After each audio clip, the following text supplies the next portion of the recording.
Hello everyone, আমি সোমা সংসারের নতুন একটি ব্লগে আপনাদেরকে অনেক ভালোবাসা।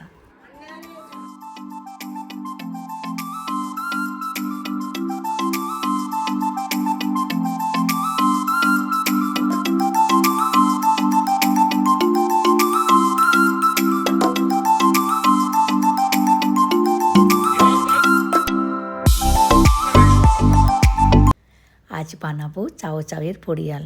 এই সবজিটি আমি বিয়ের আগে পর্যন্ত কখনো দেখিনি। এখানে এসে বাজারে দেখতাম, কিন্তু কখনো কেনার সাহস হয়ে ওঠেনি, কারণ জিনিসটাই তো জানতাম না, তো রান্না করব কি করে। তারপরে কি হয়েছে, কোভিডের টাইমে এখানে সরকার থেকে প্রতিটি ঘরে ঘরে একদিন এক ব্যাগ করে সবজি দিয়েছিল, যেমন ডাঁটা, ওল, কুমড়ো, টমেটো, বেগুন, আরও অনেক সবজি ছিল। হাফ ডজন ডিমও দিয়েছিল। তো তার মধ্যে এই চাউটাও দিয়েছিল। তো সেই দিন আমাদের বাড়িতে প্রথম চাউ এলো। ভাবলাম পাশের তেলেগু প্রতিবেশী আছে, ওদেরকে বরং দিয়ে দিই। তখন ওই প্রতিবেশী বলল, সোমা তুমি একবার রান্না করে দেখো, খুব ভালো লাগবে, আর এই সবজিটি নাকি ভীষণ উপকারী সবজি। তখন আমি আবার ইউটিউবে সার্চ করে দেখলাম কেমনভাবে রান্না করে। তো ইউটিউব দেখে রান্নাটি করলাম, খেতে দুর্দান্ত হয়েছিল। তারপর থেকে মাঝে মধ্যে হাজব্যান্ড নিয়ে আসে। এখন আমাদের ঘরের এটি সবার প্রিয় সবজি। সত্যি দারুণ খেতে হয়। একটু জিরে, দুটো শুকনো লঙ্কা আর একটু নারকেল দেব। এবার এগুলোকে একসাথে ভালো করে গুঁড়িয়ে নেব। এই যে দেখুন হয়ে গেছে। এবার চায়ের জলটা ভালো করে শুকিয়ে ভাজা ভাজা হয়ে গেলে গুঁড়োটাকে দিয়ে নামিয়ে দেব। খুব ইজি রান্না, খেতে দুর্দান্ত হয়, আর খুব অল্প তেলে রান্নাটা হয়েও যায়। আর ভাগ্যিস কোভিডের সময় সরকার থেকে দিয়েছিল, নয়তো কখনোই এই চাও আমাদের খাওয়াই হতো না। তারপরে অনেক দিন বাদে জানলাম এই চাওকে বাংলাতে কোয়াশ বলে, কিন্তু আমি কখনো আমার বাপের বাড়িতেই বলুন আর শ্বশুর বাড়িতেই বলুন কখনো এই সবজিটি দেখিনি। ব্যাস হয়ে গেছে, আর এতক্ষণে হাজব্যান্ড মাছ নিয়ে আসলো। আমার রান্না সব হয়ে গিয়েছে, সব শেষে চাওটাই বানালাম। আবার আমাকে মাছ রান্না করতে হবে, কারণ হাজব্যান্ড শুধু প্রথম দিনে টাটকা মাছটি খায়, আগামীকাল থেকে আর মাছ খাবে না। ওই জন্য আজকে একটু মাছটা বানাতেই হবে। এখানে সব দিনই দেরি করে মাছ পাওয়া যায়, রবিবারে বাদে। টাটকা মাছটা নিতে গেলে ওই 11টা, 11:30, 12টার সময় গেলে তবেই পাওয়া যাবে। যাই হোক, আজকে মাছের চিলি বানাবো। চিলি চিকেনের মশলাটা একটু দিলাম, একটু বেসন আর একটু সামান্য নুন, কারণ মশলার মধ্যেই নুন আছে। এবার ভালো করে মাখিয়ে রেখে দেবো, আর ওই খাবার সময় গরম গরম ভাজবো। ব্যাস হয়ে গেছে। এবার বাকি মাছগুলো সব ফ্রিজে রেখে দেব। আমি একটি জায়গায় করে মাছ কখনো রাখি না, আলাদা আলাদা জায়গায় করে রাখি, হিসাব করে। প্রতিদিন একটি একটি করে জায়গা বের করে নিই। আর হাজব্যান্ড মাছ খাবে না জেনেও আমি প্রতিদিন ওর জন্য মাছ রান্না করি।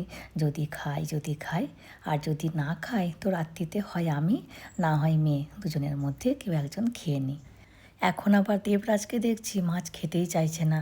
আমি দুপুরে একটু জোর করে খাওয়াই, কিন্তু স্কুল গেলে আর মাছ খাবে না। যাই হোক, আজ রান্না করেছি উচ্ছে আলু ভাজা আর এই চাও। আর অনেকগুলো ফ্রিজে গাজর পড়েছিল, ওই জন্য গাজরেরও পরিয়াল করে দিয়েছি। হাজব্যান্ড খুব পছন্দ করে গাজরের পরিয়াল। আর এই আলু ডিম দিয়ে একটি তরকারি করেছিলাম। জানতাম না যে হাজব্যান্ড মাছ নিয়ে আসবে, তাহলেই রান্নাটা করতামই না, মাছের ঝোল করে দিতাম। আর এই রান্নাটা মেয়ের ভারী পছন্দের। আর আজকে মাছের তেলটা খুব ভালো ছিল, ওই জন্য তেলটাও ভেজে দিয়েছি। আমার আবার মাছের থেকে মাছের তেলটা বেশি ভালো লাগে খেতে। যাই হোক, আর এই টাটকা মাছের চিলিটাও দারুণ খেতে হয়। আর এই মাছের চিলিটা আমাদের বাড়ির সবাই পছন্দও করে খায়। ব্যাস হয়ে গেছে রান্না। এবার সবাই মিলে একসাথে খেতে বসে পড়ব, তাহলে আমাদের বিকালে আবার দেখা হবে। এখন প্রায় 5:30টার মতো বাজে, একটু বেরোলাম, যাচ্ছি ডাক্তারখানায়। দেবরাজ তো 10 বছর পূর্ণ হলো, তো এই 10 বছরের ইঞ্জেকশনটাই দিতে যাচ্ছি। এই যে দেখুন চলে এসেছি। যাই হোক, চলুন ভেতরে যাওয়া যাক। এখনও ডাক্তারবাবু আসেননি, আর এখন তো স্কুলটা ছুটি, ওই জন্য পেশেন্টও কম।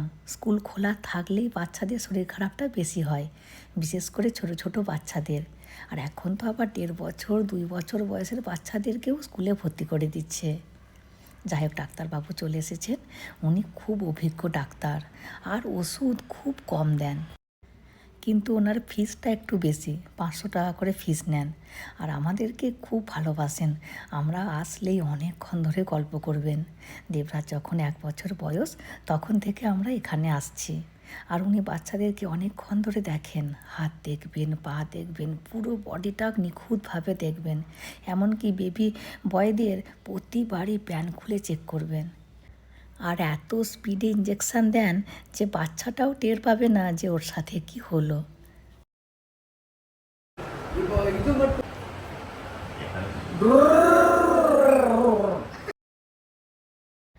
দেখলেন কত স্পিডে ইঞ্জেকশানটা দিলেন।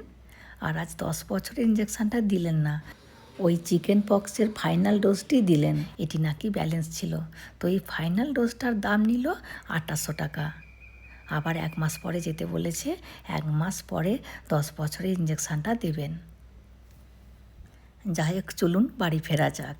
আর বাড়ি ফেরার পথে এই দোকানটিতে বিক্রি হচ্ছে কাঁঠাল, 250 টাকা করে কিলো নিচ্ছে। এখানে সারা বছরই কাঁঠাল পাওয়া যায়, কিন্তু আমরা সিজনের কাঁঠালটাই খাই। দেখুন কত বড় কাঁঠালটা, 10 কিলো ওজন হবে এক কথায়। আর এখন এসেছি চাটের দোকানে। দেখুন এখানের মানুষেরা এই সব চাট খায়, এই পাস্তা, বাদাম সেদ্ধ, মটর মশলা আর ওই ভুট্টা সেদ্ধ, এই সবই এখানের মানুষেরা খায়। আর দেবরাজ বলছে ও পাস্তা খাবে, ওই জন্য 1 বক্স পাস্তা আর ওই মেয়ের জন্য ওই মশলাটা, মটর মশলাটা নেব। এগুলোর এক একটি বক্সে দাম নিচ্ছে 40 টাকা করে।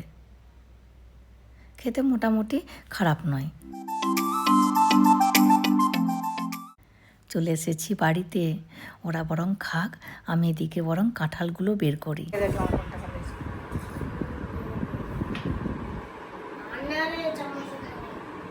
কেমন রে পাস্তাটা? ভালো? যাই হোক, ভালো লেগেছে। আর আমি ওই 1 চামচ কি 2 চামচ টেস্ট করব, বেশি খাবো না, কারণ কাঁঠালগুলো খেতে হবে। কারণ মেয়ে আর হাজব্যান্ড আবার চেকেও দেখবে না, শুধু আমি আর দেবরাজই খাই। এখানে এই খাজা কাঁঠালগুলোই পাওয়া যায়, কচকচ করে খাওয়া হয়, খুব ভালো লাগে খেতে। আর দেশের কাঁঠালগুলো একটু গোলা গোলা হয়, ওই জন্য আমি দেশেতে কাঁঠাল খেতামই না। এখানে আসার পর থেকে কাঁঠাল খাচ্ছি, খুব ভালো লাগে এই খাজা কাঁঠালগুলো খেতে। আর এই 9 কোয়া কাঁঠালে 100 টাকা দাম নিল। এখানে গোটা কাঁঠাল পাওয়া যায় না, এই কোয়া হিসাবেই কিনতে হয়। যাই হোক, আগামীকাল আক্কার জন্য গোটা 2 রেখে দেব, আক্কা খেতে খুব ভালোবাসে।